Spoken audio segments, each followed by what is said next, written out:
Anybody that's become anything just had the willingness to believe that they could. Welcome to Wandering the Wild Mess with Heather Morgan.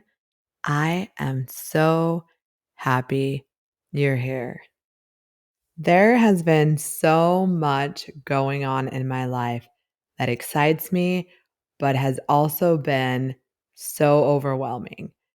And so, although I recently got back from a trip to Salt Lake, I'm saving that a little later, but I want to talk about something that is in my heart right now as I'm really trying to navigate the next steps in this wild mess.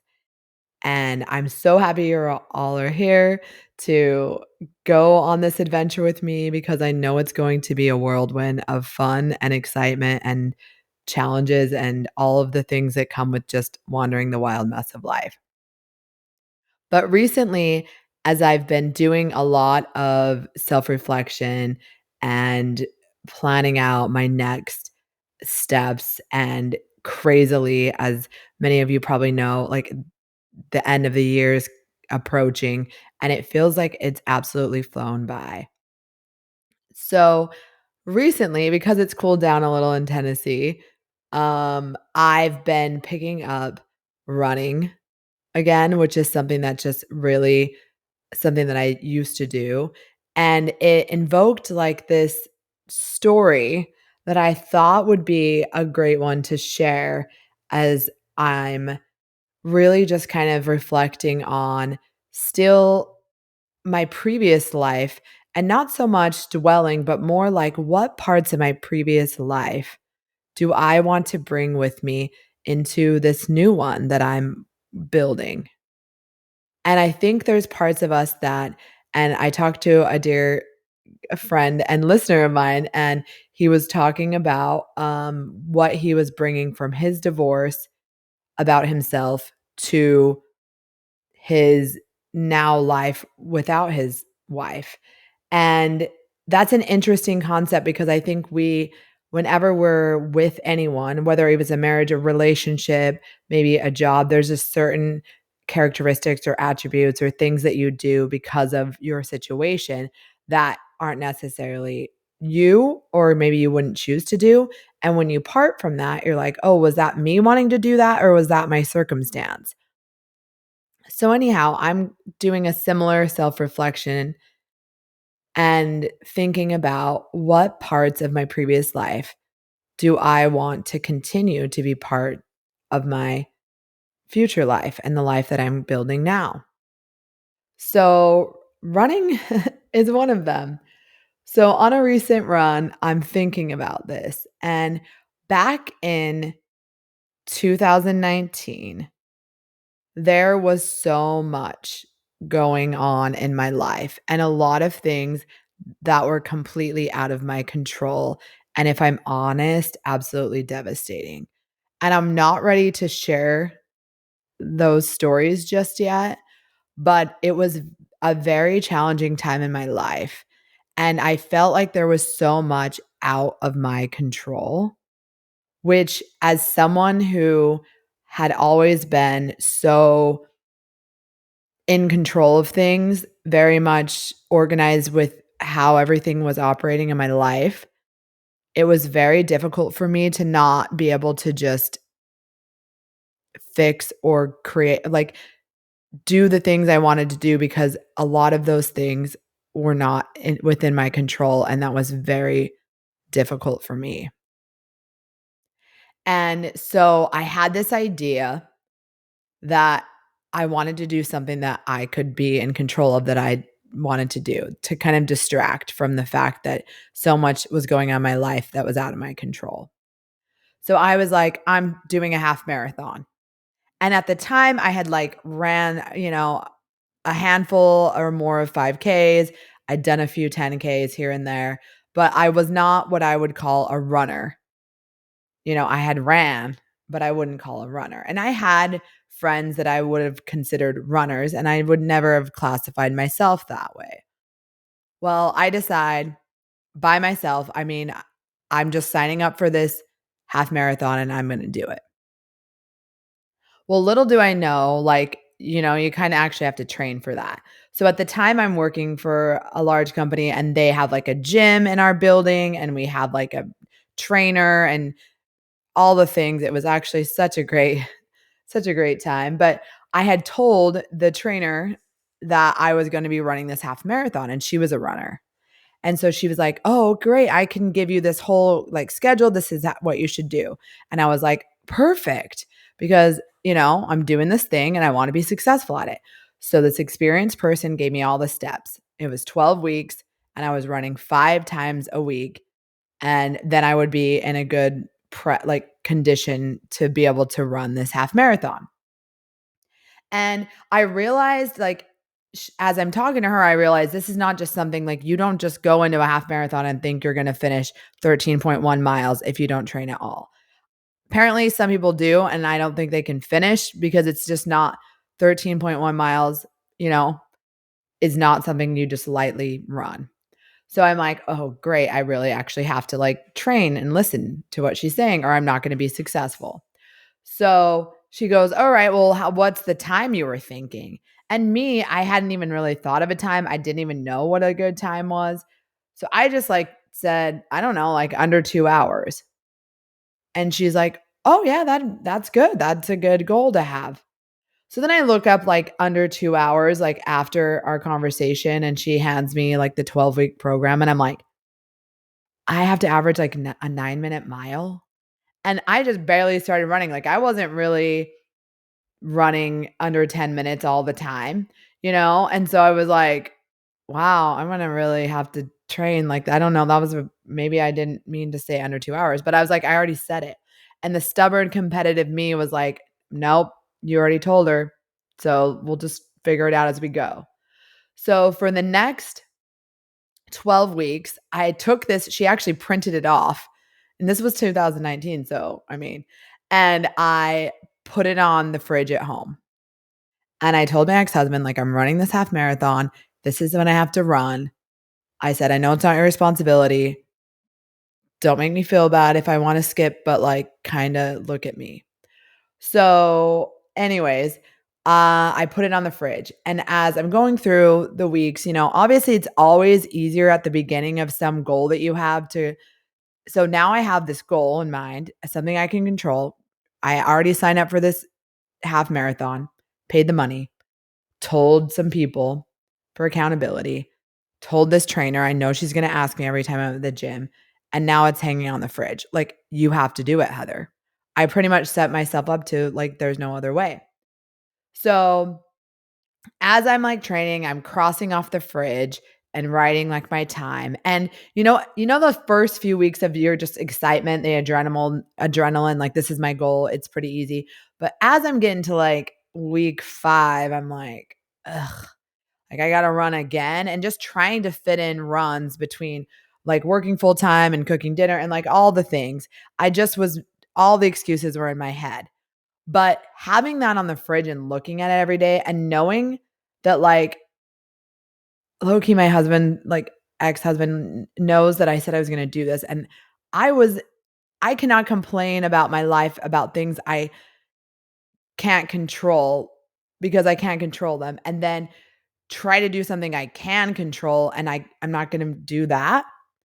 Like, Heather, this is within your control. So no one's to blame if you're not successful except for you. You have the plan. You know what you need to do.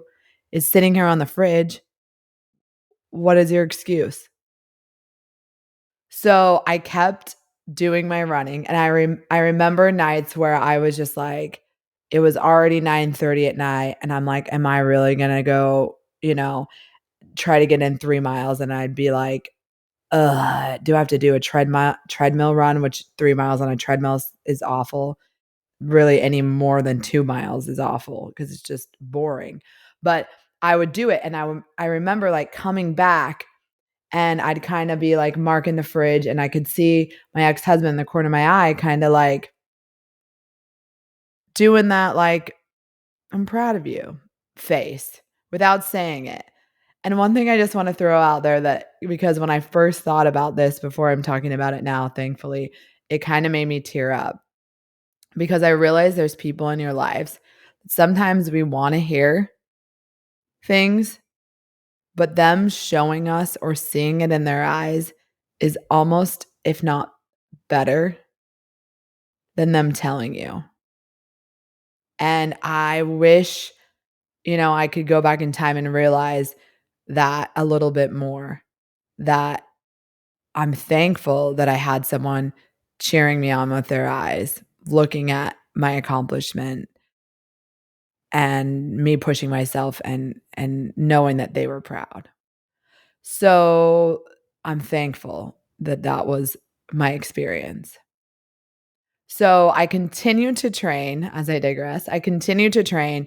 I remember, like, towards the end, like, it's becoming summer, so it's, like, even harder because 'cause we're camping and things are going on. So, I'm just getting these runs in 5 days a week wherever I can. And as the miles get longer, it's even harder to find, like, where am I gonna run 8 miles because 'cause I'm not doing it on a treadmill. And so, anyways, I do all this work. I don't miss any. Sometimes I move the dates, like she had dates, but I ran the whole 5 days a week thing. And as it gets closer, I'm just like, I don't know if I can really do under 2 hours. I'd literally only told my ex-husband and the trainer. Like I was like, I kind of didn't know if I could do that. Well, anyways, race day comes or the weekend. I'm feeling good. I have this amazing playlist, which gave me life. Like literally, I had stopped listening to music while I was running and I was just listening to podcasts so that I would be so pumped up to listen to my music on a run that it was like, you know what I mean? I had this whole strategy. Music really, it's like, but it was great. So it's day of, my ex-husband drives me to, like, this spot to get on the bus at, like, 5 AM. It's in Provo, Utah. We go up the canyon. It's the American Fork Canyon, half. They had a full.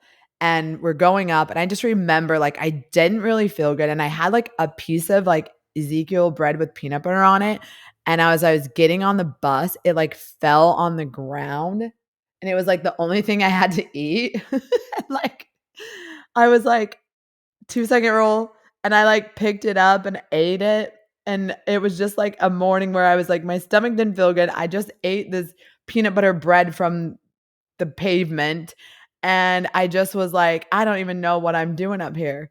Like, I should be pumped, but I'm by myself, I don't know anyone. I end up talking to these people that were training for, like, marathons because of the elevation. It was just a good run for them to, like, train themselves to run in it. So I was trying to like, oh my gosh, these people are runners. So here I am feeling all of this, like, and what's the term people use? Like, um, why can't I think of it? Imposter syndrome. There you go. Where you're almost like, I'm not a runner. What am I doing here? You're watching these people and they look like they have it all together. These are runners. Like, what am I doing up here at, 5:30 in the morning thinking I'm going to run 13.1 miles? And you get in your head like that because you don't call yourself a runner. You don't think that you are. So therefore, it's just really feels awkward to do it. Well, obviously the race starts. I have this amazing playlist and it's go time. And I'm very much aware that sometimes when you just fools rush in, you hurry up and you start just sprinting at the beginning. I like knew that I'd have to pace myself. The longest amount of miles I had ran up until this point in the training was 10. And so I knew that that took a lot out of me. So I was like, okay, we're going to just pace ourselves at the beginning. So as I'm running the race, I realized that like probably about like 6, 7 miles in, I'm like, I'm kind of hurting. Like my knee is not great, my hip, the way that you're running on the road, because we're running down this like paved canyon road, is just kind of like, it's not comfortable. But I'm just trying to like mentally block it out. And as much as there's moments where I'm like, okay, I just want to stop and walk for like 1 second because I'm watching people start to do that even more. And I'm like, And these people are the runners, and I'm not saying all of them. There's people I'm just thinking that.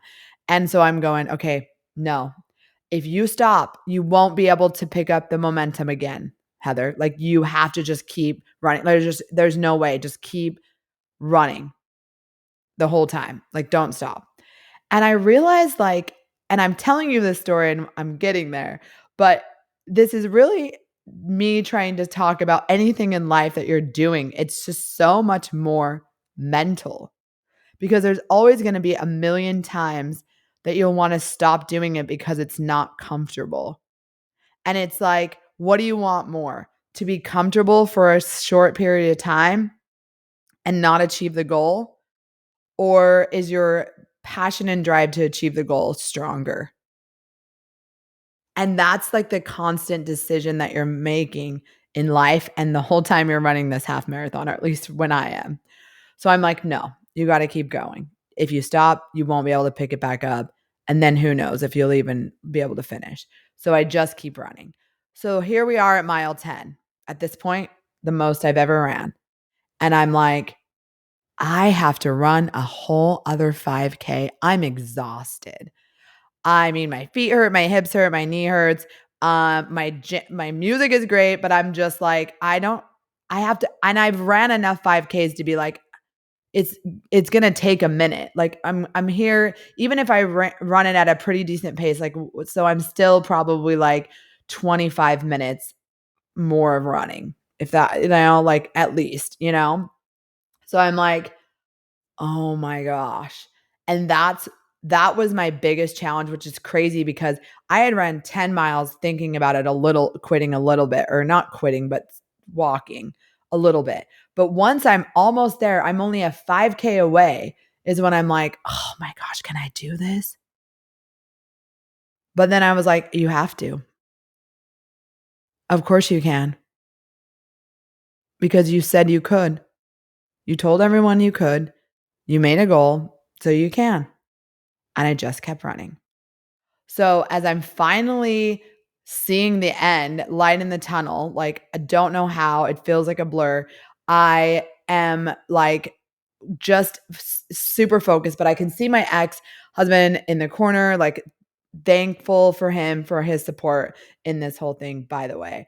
But I see him and I'm like, oh, and he's trying to give me a high five, but I just speed like this, the last, like, I just see the finish line and I'm like, go time. Like, that's it. And I'd start sprinting. The only time I'd really sprinted within this whole race. Sprint. There I go. And they have like these mile markers, people that are holding signs to kind of like tell you your pace. And there was one that had the 2-hour one near me. So I'm kind of thinking like I was after him. So I'm figuring that maybe I did make my goal. But at the time, I'm just so proud of myself for finishing and running the whole time that I'm just like, okay, Heather, who cares? Now you're going to have to run another one just to make time. Like if you didn't do it, like it's okay. So the final time comes in and I look at my card and I had ran the race in 1 hour, 59 minutes, and 58 seconds.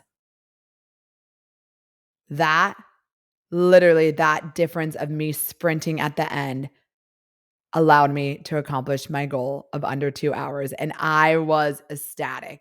And it was such this like, oh my gosh, a feeling of like, I'm so proud of myself. Like more than 12 weeks ago when I decided I was going to do this, I wouldn't even call myself a runner.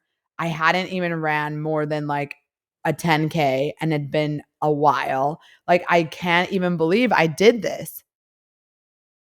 And my two, bless their heart, my two friends, that one was actually way more of a runner than me at the time. Like she didn't, and I don't blame them for this. They didn't know my goal. And they were like surprising me to come up and see me at the finish line. Well, they like stopped for coffee because they didn't think I would be doing it in under 2 hours. So they like missed me coming across the finish line. So like even, you know what I mean? I even like and no, I mean, I realized it was like such a good feeling to just do something that maybe other people weren't really thinking that you would be able to accomplish, and you did it.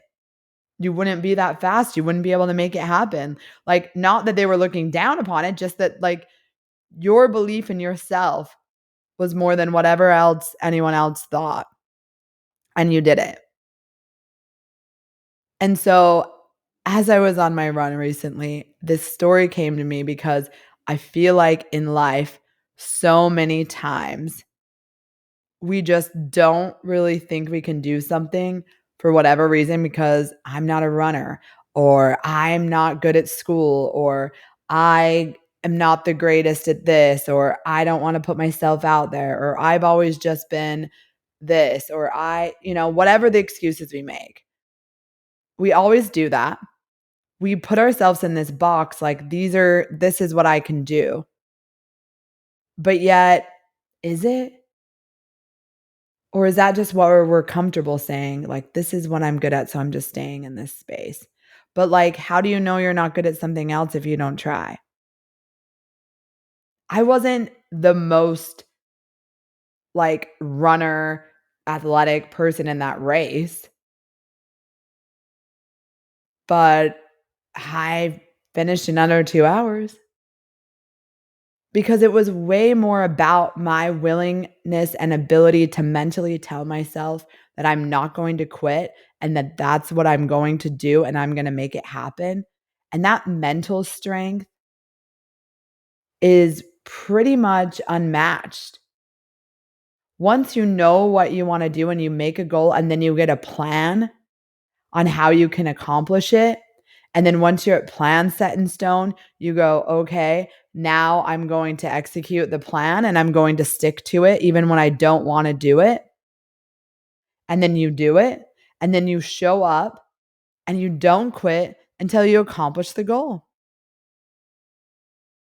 And I broke it down for myself before I'm telling y'all this story. And I thought, it's really not that hard. It's more about whether you believe you can do it and how much you want it. Like, there's some things that we're like, "Well, I'm never gonna do that," because you just don't want to. It's not a goal of yours, right?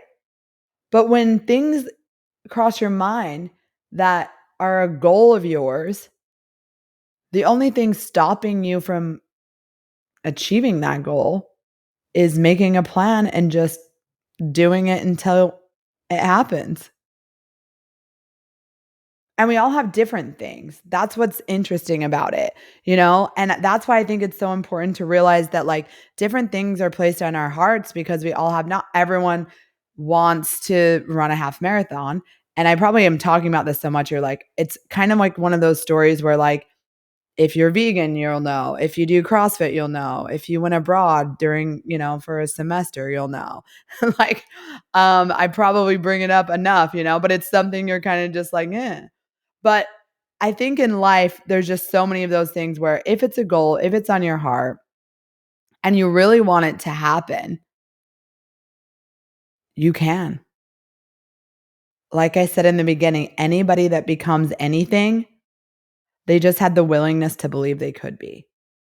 I believed somehow, some way I could be a runner that could finish a half in under 2 hours, and I did it.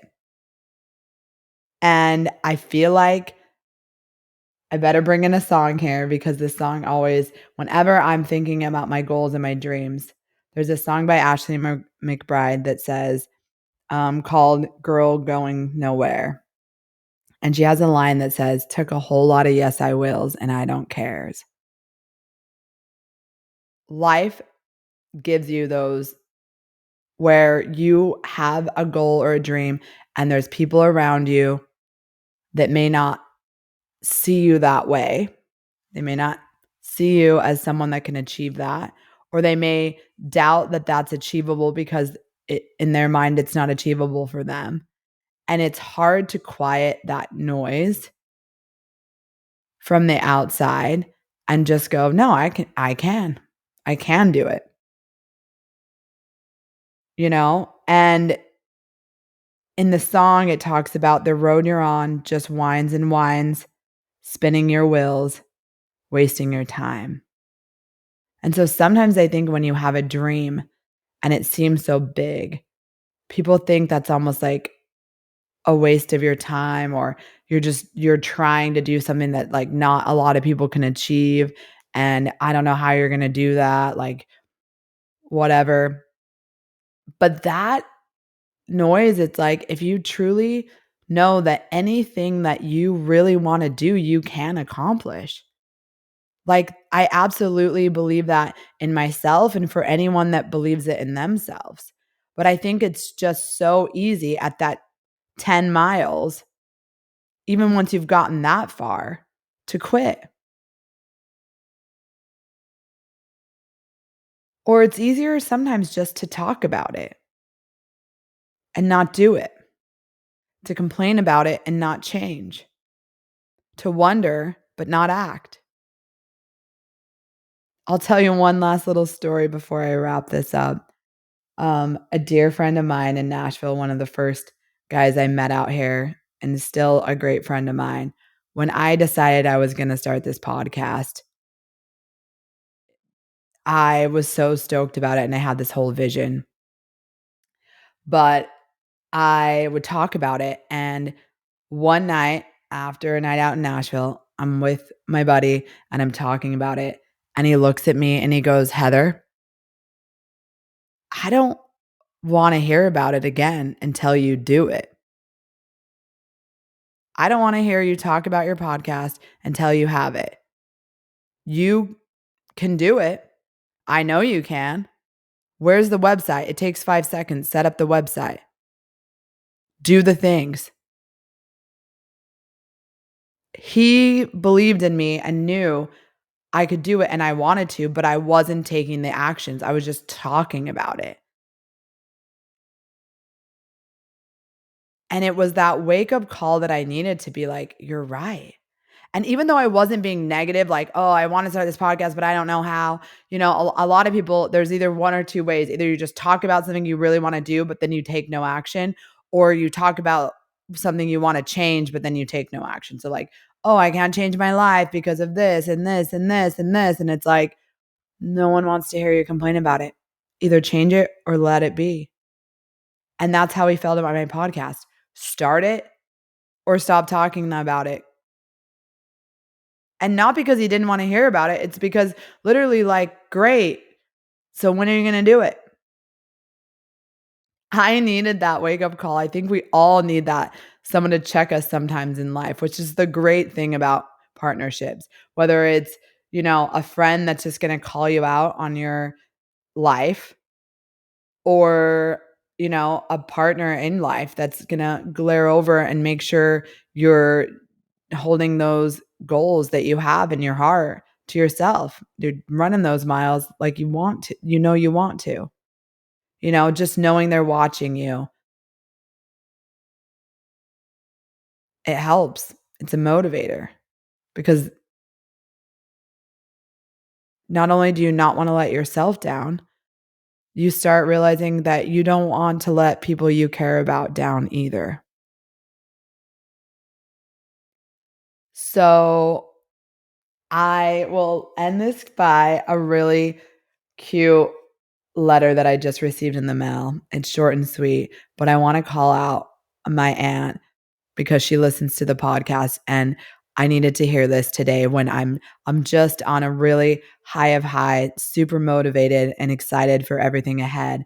And she sends me a note, and it's basically, I'll just leave a short piece of it, but it says, "Dear Heather, safe travels to you. You are such an adventurer. I remember when you were a tiny toddler, your dad and uncles would raise your arms and you and everyone would say, 'Champion.'" I remember them telling me this story, so that's what it sounded like. You certainly are a champion today. Keep learning and growing and sharing. Love, Aunt Wanda. I thank you for that. And I'm sharing this because everyone in my life that has helped push me or believe in me when I didn't know if I could believe in myself, like, Those are really the real MVPs in life. That's a big motivation for me to do things is when people tell me how much it helps them. And that's really why I'm doing this. So it's just so helpful to get that kind of feedback. And it only fuels my soul and the fire to just do even more things with this time I have on earth. The fun, the messy, the exciting, the lucrative, the, wild and crazy, all of the things. Um, I'm just so excited of this next chapter, which again, I kind of talked about ending the season. This is going to be episode 29. I think we'll end on an even note, one more, and then kind of take us into a whole new place. But I appreciate everyone here listening. And I'll leave it on my last piece of the Ashley McBryde song that says, "Where they said I'd never be is exactly where I am." Don't listen to yourself doubting yourself or to anyone else that doesn't believe that you can achieve all of the things that you want to do. If you want them enough to do the work, they will be yours. You hold that key. There's nothing you can't have in life. No one's coming to save you. You don't have to wait for the perfect time or the perfect person or the perfect life. Like you'll be waiting forever. When you decide you want to do the thing and you're going to hold your feet to the fire and you're going to finish no matter what, it'll happen. It'll happen. You got this.